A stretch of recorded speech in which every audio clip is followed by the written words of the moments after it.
সকলকে আমার এই ছোট্ট চ্যানেলে স্বাগত জানাই। তো এই সিজনের ফার্স্ট বিয়েবাড়ি বলে কথা, তো ভাবলাম চলো আজকে একটা ছোট্ট মিনি ব্লগ আমি তোমাদের সাথে শেয়ার করি। তো আজ হচ্ছে আমার ফ্রেন্ডের বোনের বিয়ে। তো ঝটপট দেখতে পারলে আমরা এসে পড়লাম, অনেকটা সামনেই ছিল বিয়ে বাড়িটা।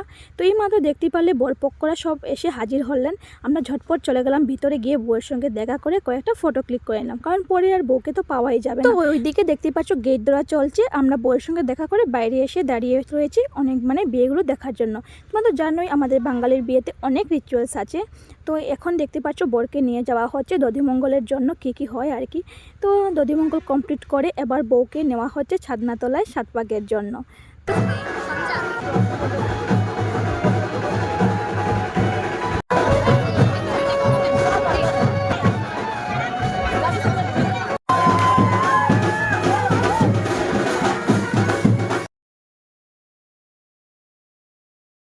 তো যাই হোক, তারপর আমরা বাইরে এসে কয়েকটা ফটো, কয়েকটা রিলস বানিয়ে নিলাম। তারপর চলে গেলাম স্টার্টারের দিকে, সেখান থেকে হালকা কিছু খেয়ে তারপর ডিনারটা শেষ করে বাস বিয়ে টিয়ে দেখে আমরা বাড়িতে চলে আসলাম। তো এই ছিল এই সিজনের ফার্স্ট বিয়ে বাড়ি। কেমন লাগলো প্লিজ কমেন্ট করে জানিয়ে দিও ব্লগটা।